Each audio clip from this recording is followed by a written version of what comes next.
Good morning, everybody. Oh, thank you.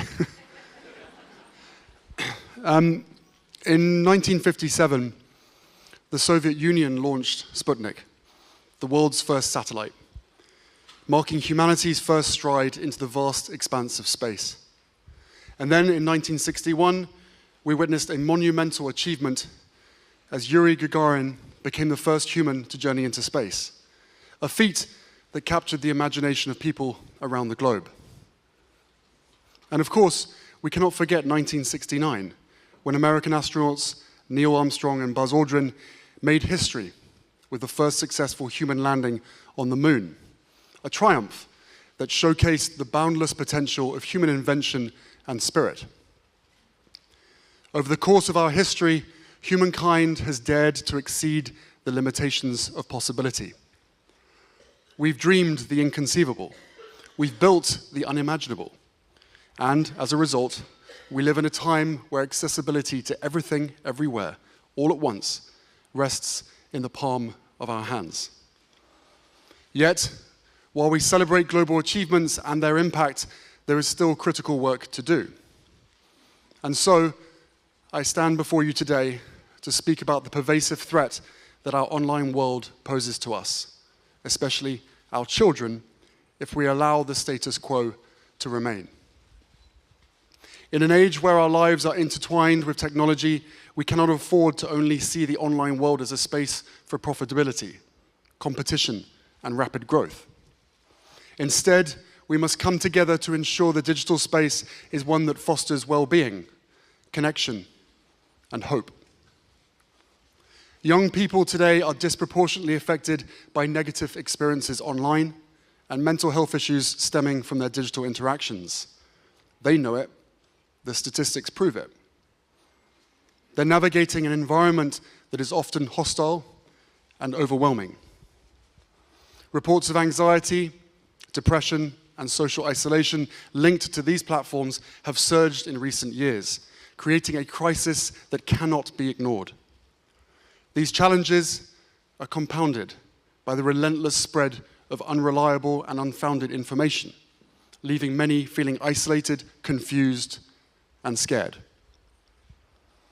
These are not distant problems. They're epidemics currently testing our resolve, and they cannot be ignored. My lock screen is a picture of my kids. What's yours? These children, and thousands more, meant the world to their families. The beautiful faces you see before you, their smiles, their dreams, all lost. All too soon, and all because of social media. It's why we launched the Parents Network, a global community that provides crucial support to parents whose children have suffered from the harmful effects of social media. And it is because of them that we at the Archwell Foundation are committed to this issue. Through trauma-informed practices, our network helps parents come together to forge strong bonds, offering healing support through community. This safe and free-to-access peer support not only offers invaluable resources and advice, it is guided by a licensed facilitator, ensuring that no one has to navigate this journey alone. Our platform provides opportunity for parents to turn their pain into purpose, ultimately changing the very system that stole their child. As the digital landscape has evolved, we've seen rising polarization, social unrest, and a disconnect that often manifests itself in violence and fear. Personal social connections have fallen secondary to alternative digital realities. These platforms are designed to create addiction. Young people are kept there by mindless, endless, numbing scrolling, being force-fed content that no child should ever be exposed to. It's not free will. I, like many of you, did not grow up with a phone. Young people today possess an incredible understanding of technology that older generations may struggle to grasp. They are digital natives, adept at navigating online spaces and spotting harmful trends. Their artistry and fresh perspectives allow them to envision solutions that we might overlook. They are also part of a collective who use their voice to speak up when something is wrong. Deep commitments to social justice and inclusivity drive them to advocate for a future that we can be proud of. So we must empower them. We must listen to their experiences, understand their perspectives, and provide them with the resources that they need to navigate and shape the digital world, something that we keep at the core of our work.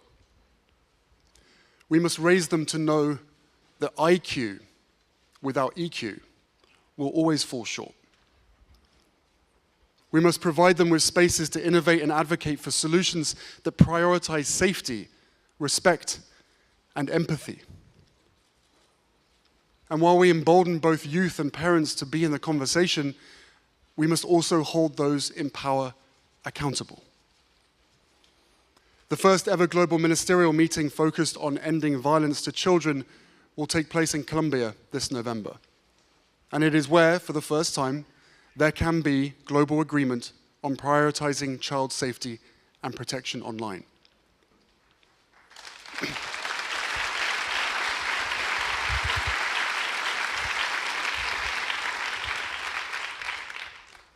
Our laws and regulations are different state to state, country to country. We may have different backgrounds, viewpoints, beliefs, and even access to the internet itself. But the one thing that we can universally agree on is the safety of our children.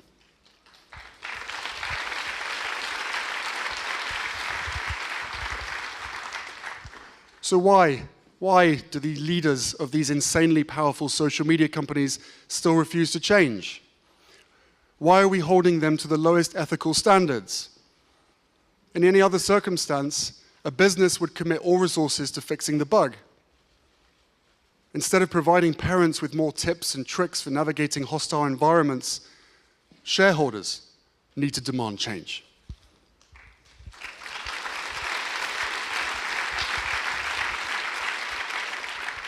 Some say kids will be kids, and, well, that may well be true. Kids may get into trouble. I know a thing or two about that. But our kids are being targeted. The harmful effects of social media are made by design. While we embolden both youth and parents, we must also hold digital platforms accountable. Surely, none of us want to live in a world where there is no consequence or accountability. Parenting doesn't end at birth of a child. Neither does founding a company. Whether parent or CEO, we have a duty and a responsibility to see our creations through. If corporations unabashedly lack responsibility, it doesn't mean we should do the same. Their platforms may be under our fingertips, but we have the fate of the future, their future, in our hands. When many in our world today seem to conflate opinion as fact and fact as opinion, we have to work hard to seek and reveal truth. For as long as we're debating over lies, we will forever be divided. And when so much of our future is uncertain, we need to meet global insecurity with compassion rather than hate. Inclusivity and equity are not optional. They are the bedrock upon which we must build our communication and community. And fear, orchestrated at the highest levels, needs to be seen for what it is, a tactic to mask indifference and a failure to seek real solutions. As a growing movement, the Parents Network is committed to this journey. We need platforms that mirror our highest values, designed with safety in mind. But in the meantime, we can't wait. Our kids can't wait. We need to create programs that teach digital literacy, emotional intelligence, and critical thinking.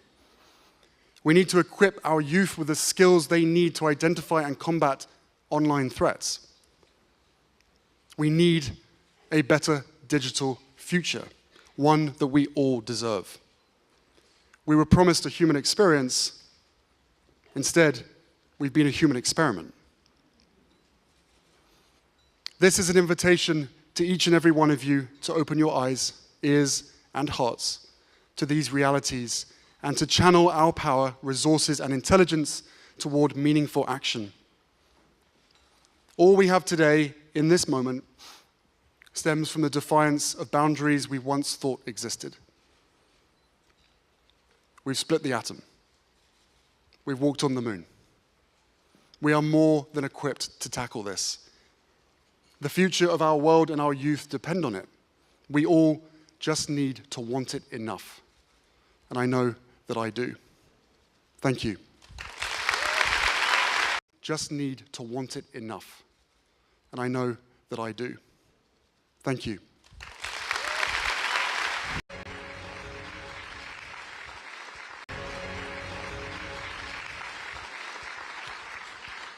My lock screen is a picture of my kids. What's yours? Our platform provides opportunity for parents to turn their pain into purpose, ultimately changing the very system that stole their child. As the digital landscape has evolved, we've seen rising polarization, social unrest, and a disconnect that often manifests itself in violence and fear. Personal social connections have fallen secondary to alternative digital realities. These platforms are designed to create addiction. Young people are kept there by mindless, endless, numbing scrolling, being force-fed content that... Every child deserves the chance to succeed. And that begins with access to basic healthcare and quality education. So let us commit to ensuring that every child is given the opportunity to reach their full potential. No matter how hard life becomes, no matter how much government budgets are squeezed, we simply have to protect our children's future. Much of it comes under the umbrella of mental health and our collective well-being.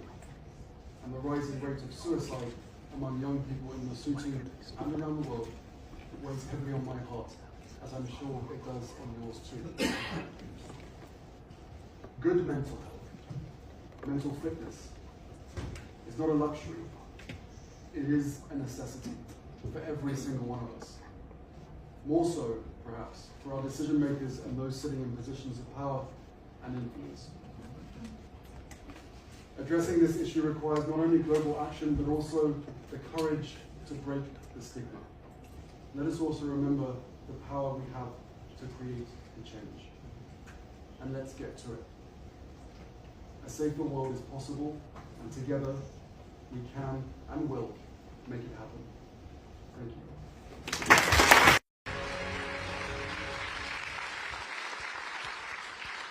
My lock screen is a picture of my kids. What's yours?